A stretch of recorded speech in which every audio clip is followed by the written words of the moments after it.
Senator Abubakar Bukola Saraki. Mr.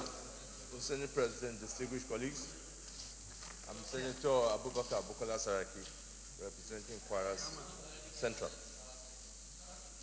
In my contributions to the 2014 budget review, I would like us to go down memory lane a bit in order for us to address our approach for 2014.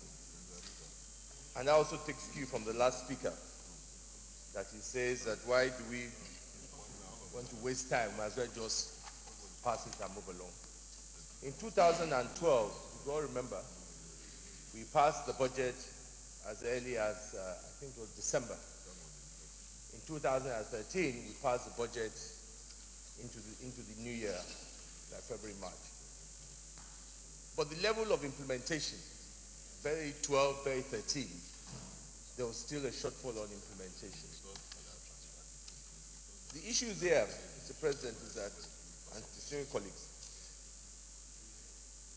we are given figures, either be it benchmark, be it production estimates, be it revenues. And we're about to debate on what should be our budget for 2014. But as we stand here, I asked my colleagues, do we, as senators in this chamber, have an idea, for example, what is the amount of, say, oil production in this country?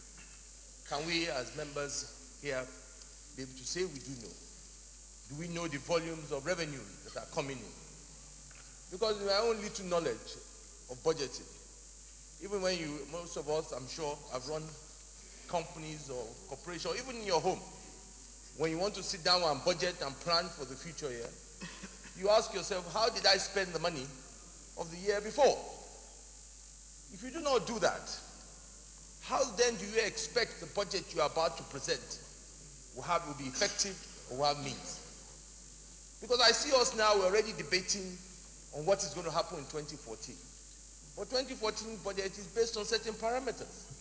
The parameters of what did we do in 2013. Unless somebody knows what I don't know, I don't believe that the majority of the senators here can stand up and say they do know how expenditure were incurred in 2013.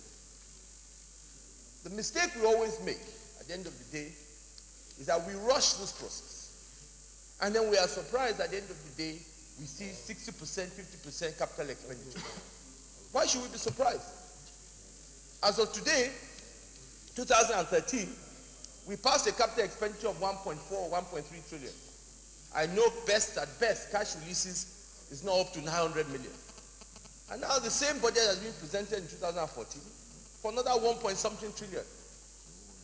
Shouldn't the past experiences tell us that, you know what, why do we raise the expectation of Nigerians to 1.4? It's not going to happen. Or if it's going to happen, we should be well educated why it will happen this time. But we're not going down that route. My own appeal, distinguished colleagues, is that in beginning the debate on 2014 budget, we must ask these fundamental questions on how did we perform in 2013. Let me give you another example. They claim that the budget for recurrent is 76.3% and capital expenditure is 23.7%. But that is not true. Because if you have only incurred only 200 billion instead of the 1.4 trillion, it means that your recurrent expenditure is actually 83-point-something%. Thank you. So, where I'm going, distinguished colleagues, is that before we rush into where we're talking about, we must look at the budget of the performance of 2013. It's only on that premise can we truly guide ourselves. Otherwise, how do you explain where there's shortfalls in defense, there's shortfall in police? Meanwhile, we're spending close to something like 200 billion on kerosene subsidy. Is a chamber like this that decides on expenditure part of those decisions? Is that the best way with which we can apply some of these funds? So my own suggestion, distinguished colleagues, is that until we go down and ask ourselves, how did we spend the previous